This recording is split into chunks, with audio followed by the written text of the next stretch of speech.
아멘. 오늘은 유대력으로 초막절 주간 이제 끝 무렵이죠. 초막절 주간이자 우리 교회는 추수 감사 주일 예배로 예배를 드리게 됩니다.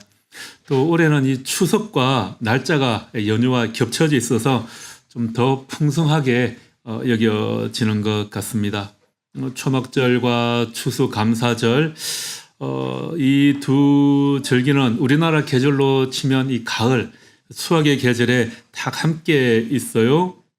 원래 추수감사절은 11월 넷째 주일에 보통은 이제 지키지만 우리는 초막절이 있는 이 주일에 그 의미를 되새깁니다. 11월 마지막 주간이면 겨울의 초입이라 추워서 추수감사절하고는 또 어울리지 않는 것 같기도 합니다. 추석도 본래는 추수에 대한 감사가 아니라 곡식이 이제 갓 연걸었을 때 이게 곡식이 연걸기 시작했으니까 조상님들께 먼저 감사하자, 그런 의미가 담겨 있다고 합니다. 이렇게 가을에 있는 이 모든 명절이 어떻게 보면 하나님께, 조상께 감사하는 그런 절기죠. 그런데 그 감사의 방향은 조금씩 다른 것 같습니다. 초막절은 이스라엘 백성이 이집트를 탈출한 이후에 40년간 광야에서 지었던 임시 거처, 곧 초막을 기념하는 절기입니다. 이 초막은 아주 나약하고 임시적인 그런 구조물이었죠. 이스라엘 백성은 이 연약한 초막을 지으면서 자신들의 생존이 그들의 노력이나 소유물이 아니라 오직 하나님의 보호와 공급에 절대적으로 달려있다라는 그것을 상기했습니다. 초막을 만드는 유대인들의 규정에 따르면 초막은 하늘이 완전히 열려있는 공간에 지어야 된다고 합니다. 그러니까 나무 아래나 지붕 아래에는 세울 수가 없는 거죠. 이 규정은 초막이 하나님 외에 다른 어떤 보호에도 의존하지 않아야 한다라는 그것을 깨닫기 위한 것입니다. 나무는 그늘이 지잖아요. 그래서 그 자체로 그늘과 피난처가 될 수 있습니다. 그래서 나무 그 자체로 거주지 역할을 하기 때문에 초막을 나무 아래에 지어서는 안 된다라는 그런 의미가 담겨 있다고 합니다. 인간의 힘이나 자연적인 보호가 아니라 오직 하나님께 전적으로 의지해야 한다. 그 목적을 기억하기 위해서이죠. 시편 127편 1절에 이렇게 말씀하시죠. 여호와께서 집을 세우지 아니하시면 세우는 자의 수고가 헛되다. 이 시편 기자의 고백처럼 우리의 궁극적인 안전은 인간이 세운 이 구조물이 아니라 우리를 덮으시는 하나님의 장막, 쉐키나, 하나님의 임재에 있음을 고백하는 절기입니다. 추수감사절, 미국에서 시작된 이 추수감사절은 수확의 풍성함을 주신 하나님의 공급에 또 감사하는 거죠. 이 추수감사절의 기운도 마찬가지입니다. 1621년 청교도들이 이 풍성한 수확보다 하나님의 인도와 보호하심에 감사하면서 이 추수감사 절기를 지켰죠. 그들이 이 아메리카에 상륙해서 굶주림과 추위를 겪으면서도 우리가 여기까지 온 것은 전적인 하나님의 은혜다라는 그런 믿음을 고백한 절기였습니다. 그런데 지금 미국의 추수감사절은 어떨까요? 11월 넷째 주 목요일에 추수감사절로 다 가족이 모입니다. 그리고 그 다음 날부터 무엇이 시작되죠? 연말 쇼핑 기간이 시작이 됩니다. 그래서 블랙 프라이데이라고 하죠. 이때부터는 정말 쇼핑 전쟁이 벌어지지 않습니까? 사람들은 가족과 함께 모여서 추수감사절을 정말 기쁘게 보내고 다음날 새벽부터 무엇을 하죠? 쇼핑몰에 줄을 서서 세일하는 물건을 조금이라도 더 사기 위해서 난리가 벌어집니다. 추수감사절이 하나님께 감사하는 날이라면 그 다음 날부터 이어지는 이 블랙 프라이데이는 감사 없는 이 인간의 탐욕을 드러내는 그런 날인 것 같습니다. 이러한 절기들을 바라보면서 이것이 우리에게 공통으로 가르치는 그 본래의 의미를 좀 기억해야 할 것 같습니다. 감사는 소유의 크기가 아니라 하나님이 함께 하시는 임재의 깊이에서 나온다라는 것을 우리가 잘 기억해야 할 것 같습니다. 사도행전은 말씀을 계속해서 이어오면서 마침 오늘 사도행전 5장이에요. 이게 초막절과 추수감사주일에 과연 어울리는 본문일까 한참 고민을 했습니다. 그러다 또 생각해 보니까 나름 우리에게 의미가 있는 말씀인 것 같습니다. 사도행전 5장에 나오는 아나니아와 삽비라 이야기는 이 감사가 잘못된 방향으로 흐를 때 어떤 일이 일어나는지를 우리에게 보여주는 것 같아요. 사도행전 4장 마지막 부분에 사도행전 4장에 보면 베드로와 요한이 성전 지도자들에 의해서 감금되었다가 풀려난 이후에 교회가 어떤 모습이 되는지가 나오죠. 교회는 정말 모든 것을 다 나누는 그런 공동체가 되었습니다. 자기가 소유한 것을 교회에 다 내어놓고 공동생활을 하는 것 같아 보이죠. 진정한 관대함과 이웃사랑이 실천되는 그런 교회였습니다. 그때 바나바가 모범을 보이죠. 4장 마지막 36절 37절 말씀에 보면 요셉이라 일컬어 바나바라 하는 그가 밭을 팔아서 사도들의 발 앞에 다 내어놓았다. 그렇게 이야기하고 있습니다. 그러니까 이 발 앞에 둔다라는 것은요, 내 소유권, 내 사용권을 다 당신께 넘겨드립니다. 그런 의미가 담겨 있는 그런 관행적인 행동이죠. 그리고 이어지는 5장에서 아나니아와 이 삽비라의 부부 이야기가 이어지게 됩니다. 이 부부도 바나바처럼 땅을 팔았습니다. 문제는 팔아서 그 돈의 일부를 은밀히 감추어 두었다라는 거죠. 뒤에 베드로가 이야기하듯이 땅을 팔기 전에도 그들의 소유였고 그 땅을 판 후에도 그 전액을 다 교회에 헌납할 의무는 없었던 거죠. 그들의 죄는 돈의 일부를 남겨둔 것이 아니라 스스로 이 물질적 안전을 확보하려는 그 탐욕적인 마음을 감추려고 하는 데 있었다라는 겁니다. 이 돈의 일부를 은밀히 감추어 두고는 겉으로는 우리도 바나바처럼 절대적인 온전한 헌신을 다 했습니다라고 이렇게 보이려고 하는 위선 때문이었다라는 겁니다. 그들은 하나님의 공급을 신뢰하기보다는 자신이 감추어둔 그 재물을 통해서 스스로 자기들의 안전을 확보하려고 했던 거죠. 내가 이 돈을 다 넘겨주면 우리는 앞으로 무엇을 먹고 살까? 나의 미래는 어떻게 될까? 그런 걱정이 들었을 겁니다. 당연한 걱정이라고 생각이 됩니다. 그러면서도 또 남들에게 보여주기는 우리도 바나바처럼 나의 가진 것 모두를 다 헌신했어. 이렇게 또 보이고 싶었던 겁니다. 이 부부는 돈에 대한 욕심과 걱정 때문에 하나님께 거짓말을 했죠. 그리고 결국 그들의 생명을 잃게 됩니다. 이 사건은 단지 벌받은 이야기가 아니라 이렇게 성령의 공동체 안에서 탐욕이 어떻게 하나님의 임재하심을 파괴하는지를 드러내 보여줍니다. 이 사건을 통해서 배울 수 있는 이 감사의 영성을 좀 나누어 보려고 합니다. 우리의 감사는 수확물에 대한 감사가 아니라 우리가 얼마나 나약한 존재이며 오직 하나님께 의존해야 하는 존재인지를 고백하는 그런 초막절 영성에서 그 뿌리를 두어야 합니다. 이스라엘 백성은 광야에서 40년 동안 임시로 만든 초막 그곳에서 살았습니다. 초막은 바람만 불어도 흔들리는 비가 다 새는 그런 아주 약한 구조물이었죠. 하지만 바로 그 연약함 속에서 그들이 배운 것이 있습니다.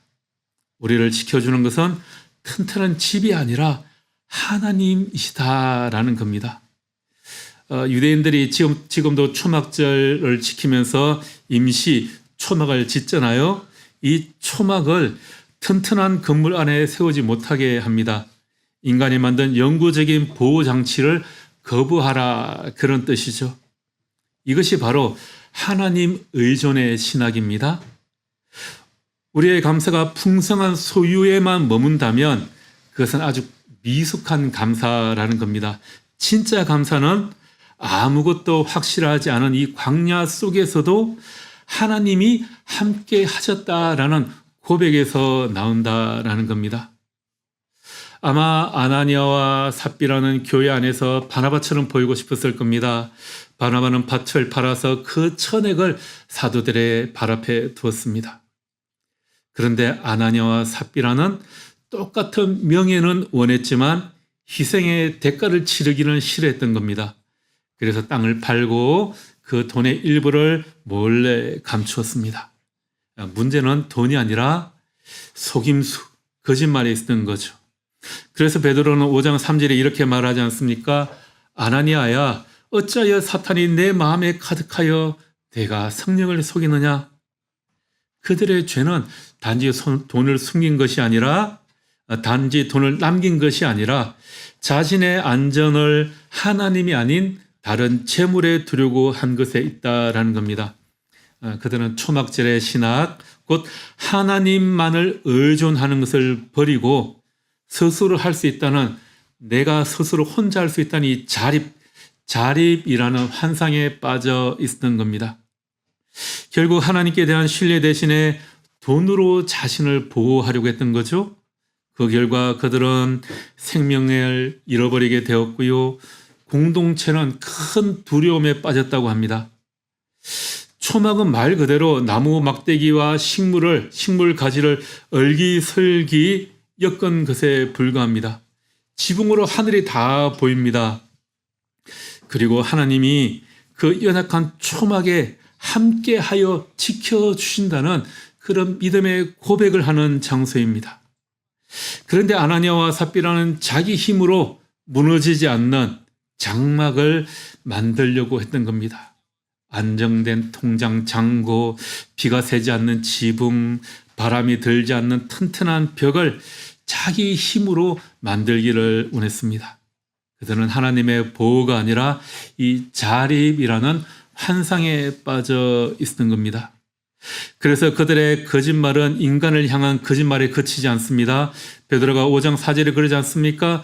그대들은 사람을 속인 것이 아니라 하나님을 속인 것이다. 그렇게 말하고 있습니다. 그들의 마음은 사탄으로 가득 차서 성령을 속이려고 했던 것입니다. 그들은 자신의 헌금을 조금 속여도 하나님이 모르시겠지, 아마 그렇게 생각했던 것 같아요. 하나님을 속일 수 있다, 하나님을 조작할 수 있다고 여겼습니다. 이것이 바로 위선의 본질입니다.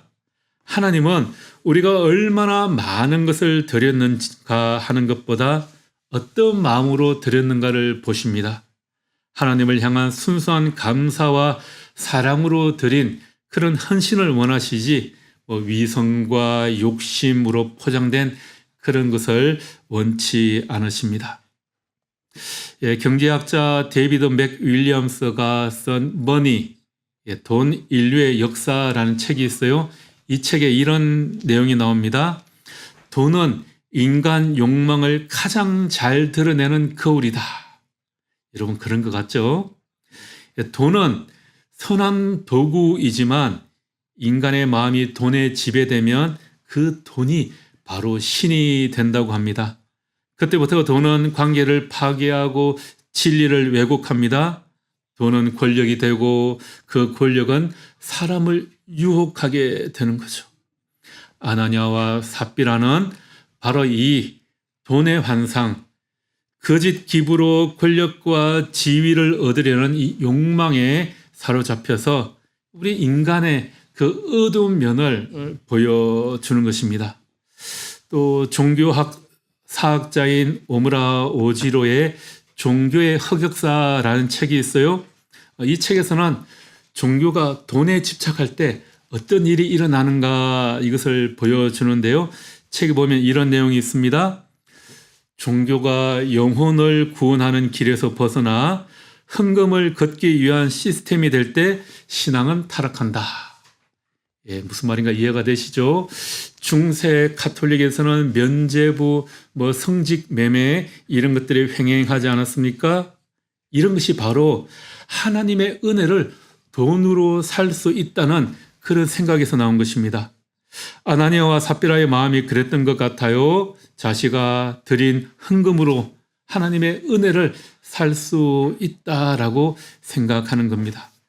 또 종교적인 비즈니스도 많이 일어나고 있지 않습니까? 종교를 통해서 돈벌이하는 그런 일들도 참 많이 있습니다. 뭐 고대뿐만이 아니라 요즘에 뭐 한국 교회에서도 특히 미국 교회에 그런 일이 많죠. 예, 그 제주도에 가면 그 아주 예쁜 유명한 교회가 한 군데 있어요. 모 교회라고 교회 이름 말하지 않겠습니다. 근데 그 교회가 교인들이 와서 예배 드리기보다는 돈벌이의 수단이 되어버린 그런 교회가 있습니다. 그 교회를 볼 때마다 참 안타까워요. 또 여러분 우리가 잘 아는 그 성경을 인쇄한 구텐베르크 맞나요? 구텐베르크. 이 사람이 성경을 인쇄하기 전에 무엇을 했는지 아십니까? 면죄부를 인쇄하는 일을 했습니다. 중세 가톨릭에서 면죄부를 팔아서 이제 교회 건물을 짓기 위한 그런 수단으로 사용했잖아요. 그런데 이 면죄부를 양피지에다가 일일이 손으로 쓰려니까 얼마나 힘들고 시간도 많이 걸리고 단가가 맞지 않는 거예요. 이때 구텐베르크가 딱 보니까 저걸 손으로 쓰지 않고 인쇄를 해서 찍어낼 수만 있다면 돈벌이가 되지 않을까라고 해서 원래 이 사람이 세공업자였는데 여러 가지 아이디어를 내서 최초의 금속 인쇄기를 만든 거예요. 최초의 금속 활자는 우리나라의 우리나라 거고요. 이 사람은 그 인쇄를 할 수 있는 인쇄기를 아주 초창기 모델을 만든 사람입니다. 그래서 최초의 인쇄기를 만들어서 면죄부를 대량 생산을 하기 시작한 겁니다. 그러니까 교회도 돈을 벌고 그것을 만드는 자기도 돈을 벌고 그렇게 한창 돈을 벌다가 이게 아니라 성경을 인쇄하면 돈이 더 되겠는데 싶어가지고 좀 더 발달된 형태의 인쇄기를 만들어서 유명한 42행 성경, 그러니까 한 페이지가 42행으로 된 그 성경 인쇄기를 만들어서 성경책을 찍어내기 시작했다라는 겁니다. 그러니까 이 구텐베르크가 신앙심이 믿음이 너무 좋아서 성경을 인쇄한 게 아니고요. 돈을 벌기 위해서 이렇게 시작했다고 합니다. 물론 이것이 나중에 엄청난 파급 효과가 일어나긴 했죠. 그래서 이러한 돈은 단순한 교환 수단이 아니라 신앙의 형태를 대체한 새로운 종교가 되었다라고 돈 인류의 역사에서 이야기를 합니다. 인류는 신을 믿던 자리에 돈으로 채웠다. 돈이 곧 구원의 보증이 되었다라고 이 책에서 이야기를 합니다. 오늘 본문의 이러한 내용들을 비추어 보면 아나니아와 삽비라는 단순한 개인적인 탐욕이 아니라 이 종교화된 물질주의, 우리 인간의 본성을 그대로 보여주는 것 같습니다. 이 돈이라는 환상, 이것을 조작해서 권력, 지위를 얻으려고 하는 거죠. 거짓 기부로 명예를, 명성을 얻고 싶었던 겁니다. 감사는 하나님을 높이는 것인데 이 아나니아와 삽비라 부부는 그 감사를 통해서 자기들이 자기의 이름이 높여지기를 원했습니다. 초막절의 정신과 오늘 본문의 경고를 통해서 알게 되는 것이 있습니다. 감사는 내가 얼마나 가졌는가 하는 것이 아니라 하나님이 지금 나와 함께 계신가로 드러나게 된다라는 겁니다. 아나니아와 삽비라의 비극은 탐욕적 감사의 종말을 우리에게 보여주죠. 그들의 감사는 하나님이 주셨다가 아니고 우리가 드렸다였습니다. 그들은 스스로를 높이려 했지만 그 결과는 죽음과 공동체의 두려움으로 나타나게 됩니다. 우리가 초막절의 정신으로 이 추수감사절을 지킬 수 있다면 그것은 풍성한 수확이 아니라 광야에서도 함께 하시는 하나님을 기억하기 때문입니다. 그래서 추수감사주의를 보내면서 우리는 이 초막절의 영성을 가져야 할 것 같습니다. 그것은 연약함 속에서 하나님이 나를 나의 보호자가 되심을 깨닫는 것, 그것이 감사다라는 사실입니다. 우리는 어쩌면 이 세상을 살아가면서 매일매일 이 블랙 프라이데이의 영성, 더 많이 소유하는 것에 목마른 그런 탐욕의 영성에 노출되어 있는 것 같습니다. 이번 추수감사주일에 우리 안에 있는 아나니아와 삽비라, 그 작은 탐욕과 위선을 우리가 직면하고 주님 앞에 이런 것들을 다 내려놓을 수 있기를 바랍니다. 우리는 감추어둔 예비 재산, 통장 잔고, 이것이 우리를 지켜줄 것이라는 말 그대로 이 자립의 환상에서 벗어나야 합니다. 그런데 사람이 이 세상을 살아가면서 이렇게 하기가 참 쉽지 않죠? 저도 매달 카드 결제 대금이 통장에서 빠져나가는 그 알람을 볼 때마다 참 큰일이다. 통장 창구를 볼 때마다 다음 달 어떻게 살지, 이런 매달매달의 걱정 가운데 살고 있습니다. 미래에 대한 불안과 근심이 늘 우리 안에 있습니다. 아나니아와 삽비라도 아마 그 불안감 때문에 잔고를 남겨두었을 것 같습니다. 충분히 이해가 되죠. 하지만 우리의 궁극적인 안전은 우리 수중에 있는 통장 잔고가 아니라 우리를 덮으시는 하나님의 장막, 쉐키나, 하나님의 임재에 있음을 고백할 수 있기를 바랍니다. 초막절의 궁극적인 의미는 하나님이 장차 새 예루살렘에서 그들과 함께 장막을 치실 것이라는 그런 약속에 있습니다. 하나님께서 장차 우리 가운데 거처를 두시고 함께 하실 것이다, 그렇게 말씀하십니다. 그래서 초막절의 감사는 단지 과거에 우리를 보호해 주신 것을 기억하는 것으로 끝나는 것이 아니라 하나님의 임재를 기대하고 바라보는, 또 미래에 대한 믿음을 가지는 절기이기도 합니다.